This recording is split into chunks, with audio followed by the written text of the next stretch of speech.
Que a paz do nosso Senhor Jesus Cristo seja com cada um dos irmãos, para a glória de Deus. Estamos aqui mais uma vez para aprender, né? Estamos em Joel, Profetas Menores. Joel só tem 3 capítulos. Estamos já aí na parte 2, mas o capítulo 2 da parte 1, tá? Porque o Joel capítulo 2, ele é muito extenso. Então foi dividido, o diácono Luiz Fernando dividiu em 2 partes o capítulo 2. Estamos aqui agora no capítulo 2 de Joel, parte 1. Tá bom? Então vamos lá, em nome de Jesus, aprender um pouquinho mais. Versículo 1. Tocai a buzina em Sião e clamai em alta voz no monte da minha santidade. Perturbam-se todos os moradores da terra, porque o dia do Senhor vem. Ele está perto. Aqui o profeta diz que é chegado o momento do juízo de Deus, né? É o que nós vemos aqui no versículo 1. E isso deve ser anunciado a todo o povo. É o que ele está dizendo no versículo 1. Está chegando o momento do juízo de Deus, e isso tem que ser anunciado a toda a criatura. Versículo 2. Dia de trevas e de tristeza, dia de nuvens e de trevas espessas, como a alva espalhada sobre os montes, povo grande e poderoso, o qual desde o tempo antigo nunca houve, nem depois dele haverá pelos anos adiante, de geração em geração. Aqui no versículo 2, Joel usa a metáfora de dia de trevas, é uma metáfora, e de tristeza também, né, para fazer alusão à praga de gafanhotos, irmãos, que cobria a terra como se fossem nuvens escuras, e também os compara com um povo forte, muito poderoso, como nunca tinha sido visto antes. Versículo 3. Diante dele um fogo consome, e atrás dele uma chama abrasa. A terra diante dele é como o jardim do Éden, mas atrás dele um desolado deserto. Sim, nada lhe escapará. Olha aqui. Aqui vemos que os gafanhotos destruíam toda a plantação. Você consegue perceber isso no versículo 3? Vemos que aqui os gafanhotos destruíam toda a plantação que vinham pela frente. Ele estava passando, estava vendo a plantação, estava simplesmente destruindo e deixava um rastro de destruição. Certo? Versículo 4. O seu parecer é como o parecer de cavalos, e correrão como cavaleiros. Aqui os gafanhotos são comparados a um povo forte e numeroso. Versículo 5. Como o estrondo de carros sobre o cume dos montes, irão eles saltando. Como o ruído da chama de fogo que consome a pragana, como um povo poderoso ordenado para o combate. Olha, irmãos, o profeta Joel aqui está comparando o barulho das asas dos gafanhotos com o barulho dos carros e carroças da época, com o barulho do fogo queimado, ali, fogo queimando, na verdade, e compara com o barulho de um exército se preparando para um combate. Versículo 6. Diante dele temerão os povos.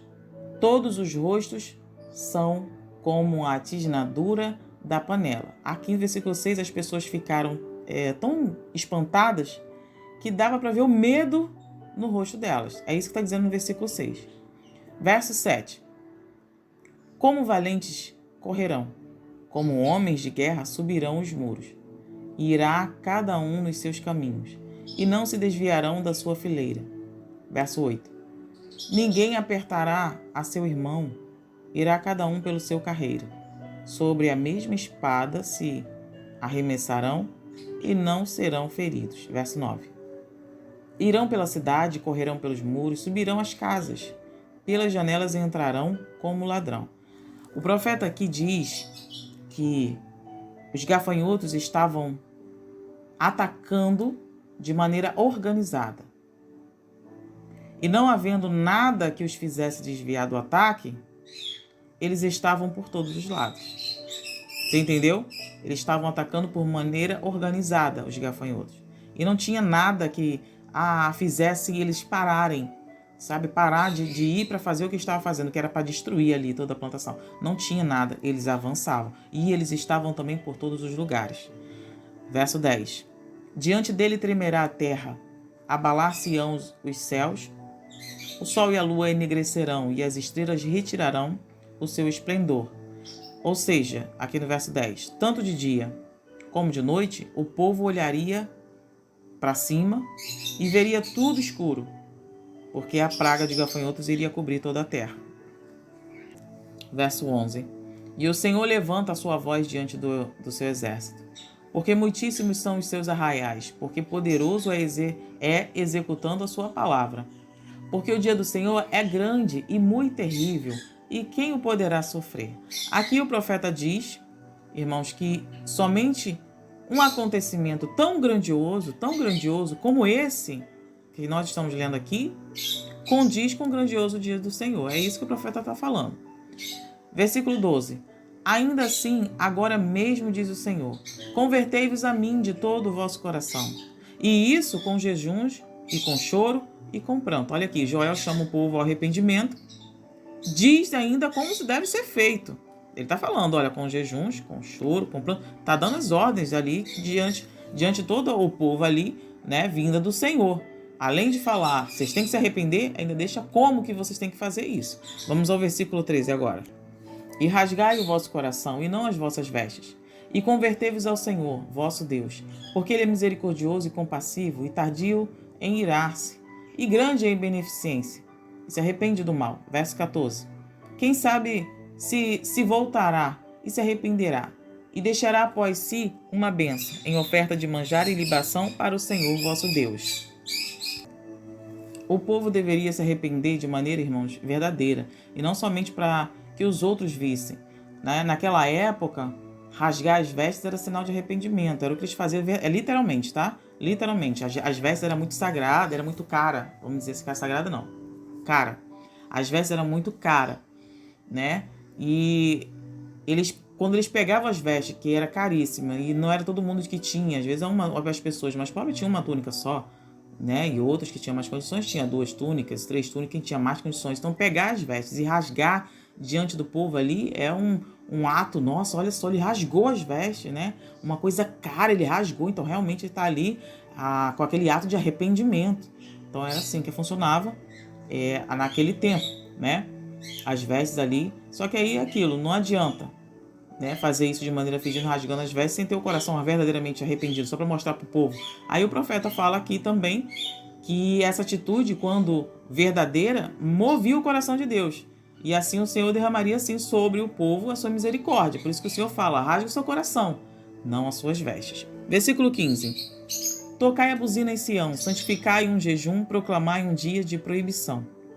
Versículo 16. Congregai o povo, santificai a congregação, ajuntai os anciãos, congregai os filhinhos e os que mamam, saia o noivo de sua recâmara e a sua noiva do seu tálamo. Verso 17. Chorem os sacerdotes, ministros do Senhor, entre o alpendre e o altar, e digam, poupa o teu povo, ó Senhor, e não entregues a tua herança ao opróbrio, para que as nações façam escárnio dele. Porque diriam entre os povos, onde está o seu Deus? Então, irmãos, para terminar aqui, nesses versículos que nós lemos aqui, novamente o profeta aqui está convidando toda a nação ao arrependimento, né? É isso que ele está fazendo aqui nos versículos que nós lemos aqui, do 15, 16 e o 17 que lemos em conjunto. Resumidamente, é isso. Para resumir em uma linha só, em uma frase, o profeta está convidando todo mundo a se arrepender, toda a nação a se arrepender. Amém?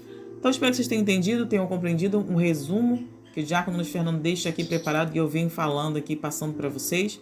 Né? Nós já tivemos o nosso estudo de meia hora, porque ele deixa bem detalhado lá. Aqui eu não boto meia hora, mas eu vou fazer uma playlist com os áudios de meia hora bem explicado por ele mesmo. E para quem quiser, para quem tiver seu tempo, é muito conhecimento.